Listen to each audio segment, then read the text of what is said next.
कहाँ जा करे सुनो अनहद, कहाँ जा करे सुनो अनहद, तेरी जनकार काफी है।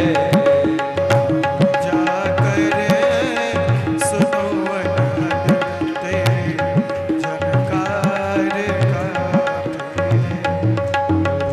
मैं प्यार किस किस से तेरा प्यार काफी है। जगत के रंग क्या देखो, तेरा दीदार काफी है। जगत के रिश्तेदारों ने बिछाया जाले माया का, जगत के रिश्तेदारों ने बिछाया जाल माया का, बिछाया जाले माया का। बिछाया जाल माया का। तेरे भक्तों से हो प्रीति, तेरे भक्तों से हो प्रीति, तेरा परिवार काफी है। तेरे भक्तों से हो प्रीति, तेरा परिवार काफी है। मैं प्यार किस किस से, तेरा एक प्यार काफी है। जगत के रंग क्या देखो, तेरा दीदार काफी है। जगत की झूठी रोशनी से है आंखें थक गई मेरी, जगत की झूठी रोशनी से है आंखें थक गई मेरी, है आंखें थक गई मेरी। है आंखें थक गई मेरी आंखों में ओ हरदम, मेरी आँखों में हो हरदम, तेरा चमत्कार काफी है। मेरी आँखों में हो हरदम, तेरा चमत्कार काफी है। मैं प्यार किस किस से, तेरा एक प्यार काफी है। जगत के रंग क्या देखो, तेरा दीदार काफी है। तेरा एक प्यार काफी है। तेरा दरबार काफी है। तेरी झनकार काफी है। तेरा परिवार काफी है। तेरा झनकार निश्चय कर लिया, बात करूंगा तो मेरे प्रभु से, बाकी संसार में किसी से बात नहीं करूंगा। मीराबाई ने भी तो यही निश्चय किया था, बात करूं तो मेरे गिरधर गोपाल से, रिझाऊंगी तो मेरे गिरधर गोपाल को, मनाऊंगी तो मेरे गिरधर गोपाल को। अरे संसार के रिश्तेदारों को मनाने से रिझाने से क्या लाभ।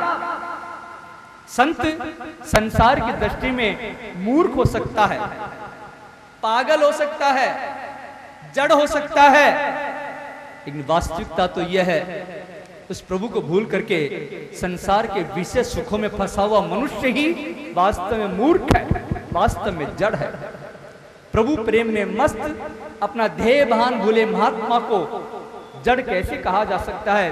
लेकिन संसार के लोगों ने भरत जी का नाम जड़ भरत रख दिया, क्योंकि वो पागलों की तरह रहते थे, किसी बात नहीं करते थे, तो जड़ माने मूर्ख, जड़ भरत रख दिया। भरत जी महाराज सोचते हैं, इस संसार के लोग मुझे मूर्ख समझते हैं, इससे बुराई क्या है? अरे पिछले जन्म में मैंने अपने ज्ञान का प्रदर्शन किया तो मुझे पशु बनना पड़ा, इसलिए अच्छा है संसार के लोग मुझे मूर्ख ही समझें। ज्ञान धन प्राप्त करने का साधन नहीं होता है, ज्ञान परमात्मा को प्राप्त करने का साधन होता है। ज्ञान प्रतिष्ठा प्राप्त करने का साधन नहीं होता है। जड़भर जी महाराज किसी से नहीं बोलते थे, क्योंकि किसी से हम ज्यादा बोलेंगे तो क्या होगा? प्रेम उत्पन्न होगा, और प्रेम से दो ही चीज पैदा होती है, या तो वैर या वासना। और वैर और वासना से नया प्रारब्ध बनता है, और नया प्रारब्ध बनने पर दोबारा जन्म लेना पड़ता। एक बोलने के कारण देखो कितनी गड़बड़ होती है। परमात्मा ने वैसे तो हमें एक काम को करने के लिए दो दो इंद्रियां दी हैं। एक आंख से हमारा काम चल सकता था, लेकिन दो आंखें दी हैं। ऐसा तो नहीं है इन दो आंखों से हम एक समय में दो अलग अलग वस्तुओं को देख सकते हो। एक ही वस्तु को देख सकते हैं। काम एक, देखने का। इंद्रियां दो। एक कान से हमारा काम चल सकता था, सुनना ही तो था, लेकिन दो कान दिए। ऐसा तो नहीं है इन दो कानों से हम एक समय में दो अलग अलग बातों को सुन सकते हो। एक समय में एक ही बात को सुना जा सकता है। काम एक, इंद्रियां दो। एक नासिका के छिद्र से काम चल सकता था, श्वास से लेना था, एक दो नासिका के छिद्र दी। एक काम को करने के लिए दो दो इंद्रियां दी है। एक परमात्मा ने हमें जीव एक दी है, और इस एक जीव से काम दो करने पड़ते हैं, एक बोलने का और एक खाने का। और इंद्रियां दो हैं, उनसे काम एक करना पड़ रहा है। जीव एक है, इससे काम दो करने पड़ रहे हैं। अर्थात जीव पर वर्कलोड ज्यादा है, कार्य का वजन जीव पर ज्यादा है। इसलिए हमारे शास्त्रों में बार बार जगह जगह यही लिखा है कि जीव को सबसे ज्यादा अंकुश में रखने की आवश्यकता है, क्योंकि संसार के सारे अनर्थ इस जीव के कारण ही होते हैं। इसलिए जीव को अंकुश में रखना। जड़भरत जी के पिता जड़भरत जी को पढ़ाते। पिता सोचते मेरा पुत्र बड़ा होकर के विद्वान बनेगा, पंडित बनेगा, लेकिन जड़भरत जी की विद्वता निराली थी, जड़भरत जी की पंडिताई निराली थी। इस विद्वता के संबंध में हमारे गोस्वामी तुलसीदास जी महाराज कहते हैं, इस संसार में विद्वान कौन है, बुद्धिमान कौन है, चतुर कौन है? आधुनिक परिभाषा तो कहती है विद्वान वह है, चतुर वह है जिसके पास में सबसे ज्यादा धन है ना, उसी को बुद्धिमान मानते। अरे साहब देखो क्या दिमाग है अगले के पास में। 10 साल पहले टूटी साइकिल पर घूमता था, 10 साल में इतनी उन्नति कर ली, क्या दिमाग में अगले के पास में है?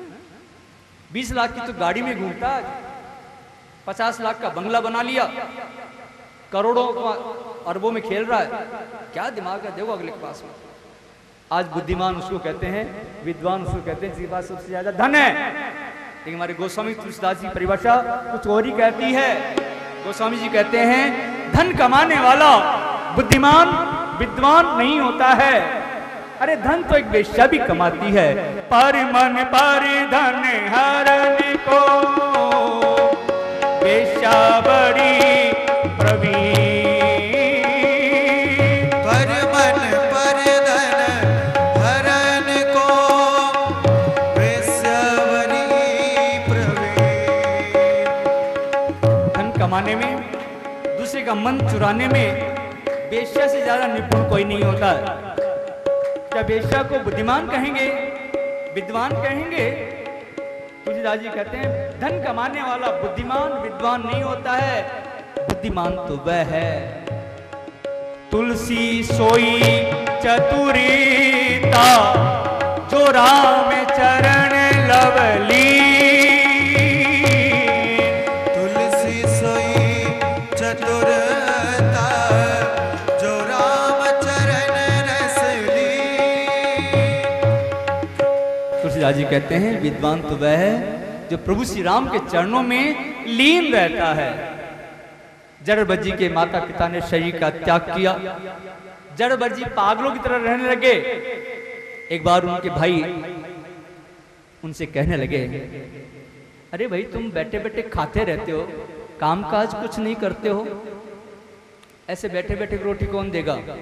घर में 5 भाई हो और 4 कमाने वाले हो और एक निठल्ला हो, तो निठल्ले को 4 कमाने वाले भाई तब तक रोटी देते हैं जब तक माँ बाप जिंदा हो, और माँ बाप के मरने के बाद में कोई नहीं देता। तो जब तक माता पिता जिंदा थे तब तक भाई ने रोटी दी, और माँ बाप के मरने के बाद में कहने लगे, अरे बैठे बैठे रोटी कौन देगा, केवल खाते रहते हो, कुछ काम धाम नहीं करते हो, चलो जाओ खेत पर जाओ और खेत पर काम करो, खेत के चारों तरफ मेड़ बनाओ।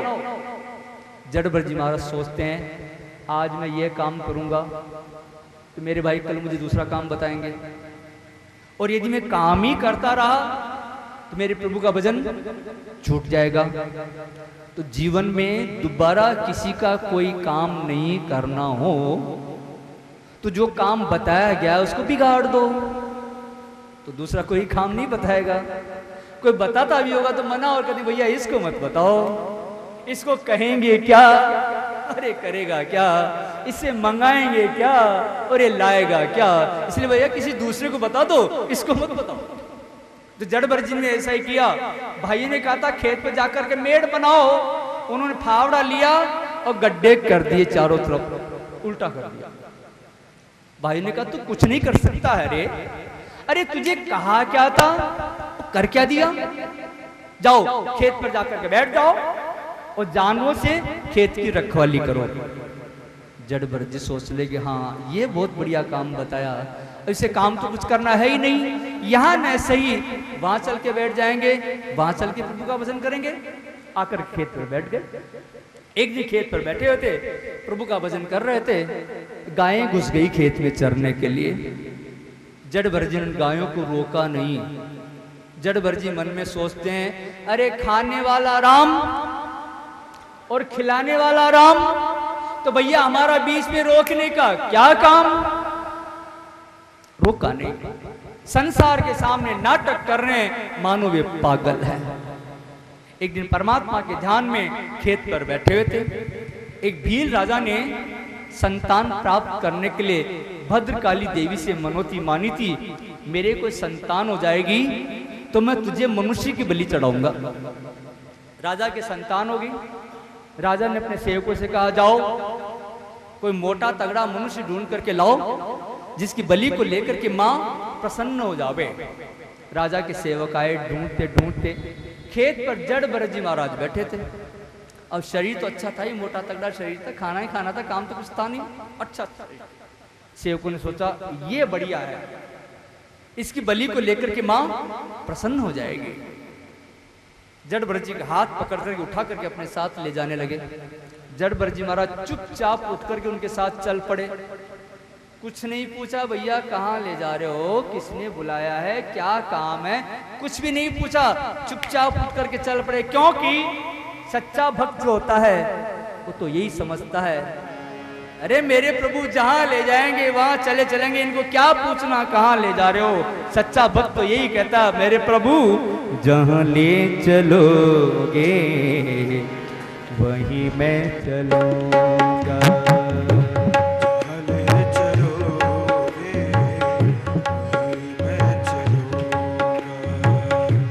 जहां ले चलोगे वहीं मैं चलूंगा। जहाँ ले चलोगे वहीं मैं चलूंगा।